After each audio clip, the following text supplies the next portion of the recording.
Hey everybody, I'm Jack and this is Raw Tropical Living. Thanks for joining me today. Hope you're having a nice weekend wherever you are. I got out early on Saturday and went to our blueberry festival and I bought 36 pints of blueberries this morning. Yes, you heard it, 36 pints.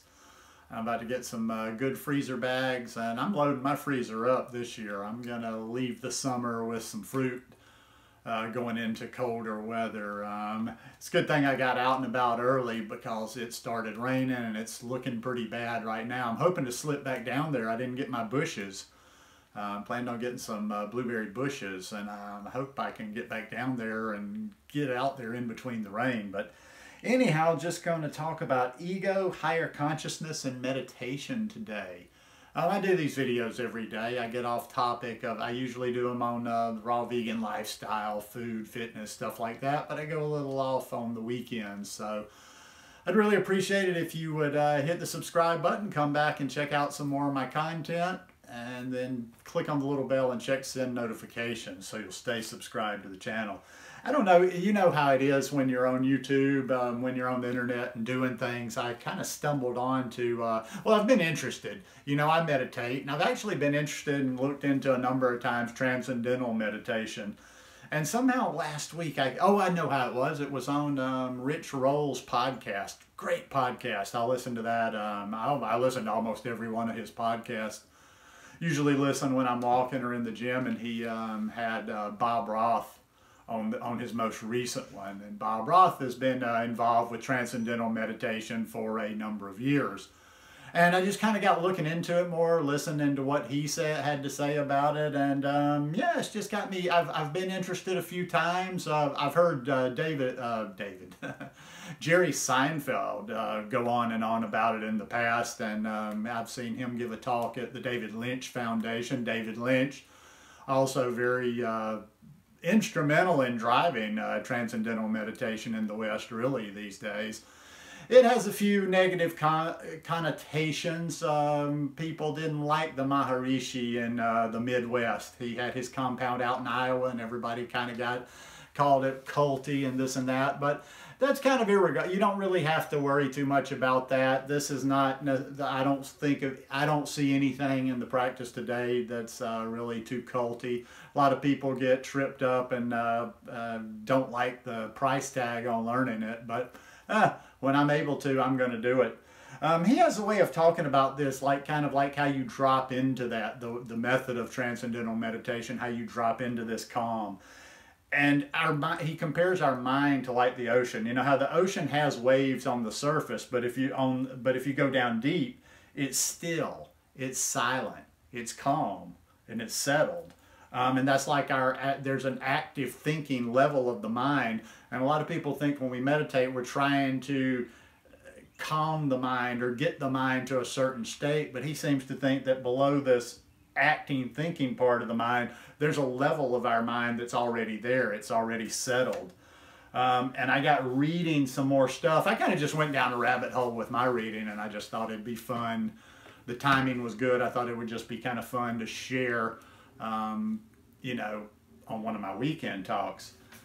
And I had some different notes from different places. Just what it's called. Deep within the mind, there is said to be a silent, settled, wide awake field called pure consciousness, transcendental consciousness, or unified field. Now, I'm not Mr. Science, but I was a little bit familiar with unified field theory, and I've read a little bit about that in different areas. So I Googled that, and I found a good piece, and I thought I would share this piece with you because, like I say, I just found it real interesting. Unified field of consciousness, one equals many. And this is just on a page called the Transcendental Meditation Home, tmhome.com. For most of us, the everyday experience is dualistic. There seems to be a separate subjective me who witnesses objects, thoughts, events, emotions. Yet by means of meditation, we can glimpse the true reality of a unified field of consciousness. Everything is one and everything is many, at the very same time and without any contradiction whatsoever. As modern science progresses, it offers more and more conceptual understanding of this beautiful experience of transcendence. unified field of consciousness from the perspective of neuroscience. One of the most interesting new approaches to the workings of brain and consciousness has been developed by the Dutch scientist Pim van Lommel. Starting his career as a cardiologist, he witnessed many baffling occurrences of near-death experiences. Patients with cardiac arrest seemed to remember with amazing clarity events which had taken place when they had been declared clinically dead. Piqued by curiosity, Van Lommel studied this phenomenon systematically for more than 20 years in a wide variety of hospital patients.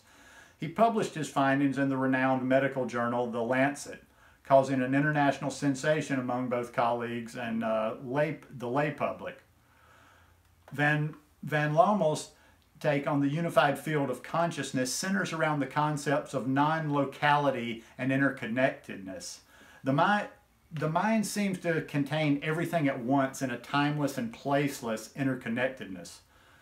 The information is not encoded in a medium, but is stored non-locally as wave functions in non-local spaces, which also means that all information is always and everywhere immediately available. The implications of this hypothesis challenge dramatically the perception of individual consciousness as something limited and folded upon itself. In this new approach, complete and endless consciousness with retrievable memories has its origin in a non-local space in the form of indestructible and not directly observable wave functions. These wave functions, which store all aspects of consciousness in the form of information, are always present in and around the body. The brain and the body merely function as a relay station, receiving part of the overall consciousness and part of our memories in our waking consciousness, in the form of measurable and constantly changing electromagnetic fields. In this view, brain function can be seen as a transceiver. The brain does not produce, but rather facilitates consciousness. Now here's the unified field of consciousness from the perspective of quantum physics. What sounds radically new in the field of neuroscience has been a familiar paradigm in modern physics.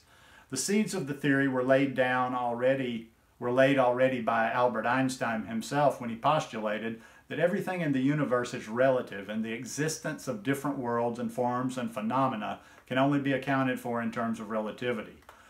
One of the first physicists to take this perspective to its logical and scientific conclusion was David Bohm.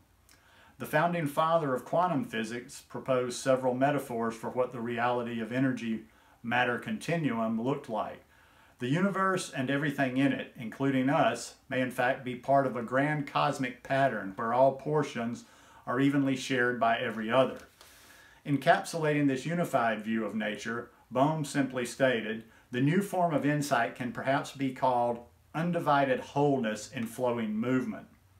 Towards the end of his life, David Bohm relied mostly on the concept of a hologram to explain the workings of a unified and undivided cosmos. Reflecting on the interrelated nature of creation, he became more convinced that the universe works like a grand cosmic hologram. In a hologram, every portion of whatever the object is contains that object in its entirety, only on a smaller scale. From Bohm's perspective, what we see as our world is actually the projection of something even more real that's happening at a deeper level of creation. In this view of as above, so below, and as within, so without, patterns are contained within patterns, complete in and of themselves and different only in scale. Bohm's theories have been gradually sculpted out with experimental evidence and theoretical detail. Beneath their different names and shades, superstrings, compactification, Kakmati, Moody algebras, all these complex numerical models point in the same basic truth. Everything blossoms out from an underlying unity. Unified field of consciousness from the perspective of Maharishi's Vedic knowledge. Of course, nothing new in this for Maharishi Mahesh Yogi, a descendant of a long lineage of Indian yogis. Like all spiritual sages down the ages, Maharishi was fully aware of this unified field and characterized it in very specific terms. The unified field is fundamentally a field of consciousness. The field is known as Atman, meaning pure consciousness or self, since the unified field constitutes the deepest reality and hence the true identity of everything in nature. The term consciousness is clearly distinguished from the highly individualized and anthropocentric sense of the term common to everyday experience. It is used to denote a completely universal field of pure self-interacting consciousness, consciousness aware of itself alone, devoid of any individualizing influence or external objects of experience. Due to its essential nature as consciousness, Maharishi explains, the unified field has the dual characteristics of existence and intelligence. Maharishi's perception of the transcendental field of unified consciousness is fully in line with the advances briefly outlined here above. In fact, he had predicted in 1963, the discovery of the field of this one basis of material existence will mark the ultimate achievements in the history of development of physical science.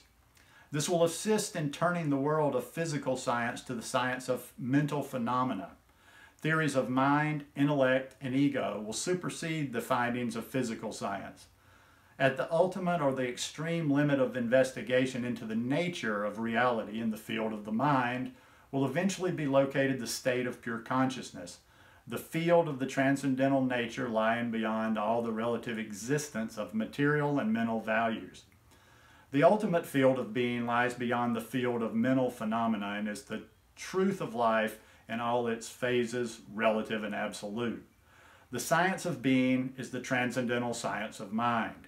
The science of being transcends the science of mind, which in turn transcends the material sciences which deal with the diversity of material existence. That is quite a mouthful, isn't it? Then I came across an interesting article by Ram Dass at ramdass.org. I'm guessing it's by him. I don't know that he writes every article on that, but yeah, it is by Ram Dass. This one's pretty interesting. Playing with the ego and higher consciousness. The way I would work around the term ego is that it's a structure of mind that organizes the universe, particularly around the relationships of separateness. It is in the domain of separateness. It is the steering mechanism for you as a separate entity.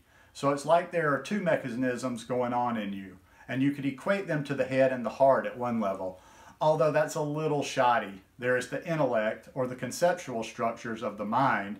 There is a mechanism. It's a steering mechanism for keeping you as a separate entity surviving and functioning within the universe, within this world, and on this plane.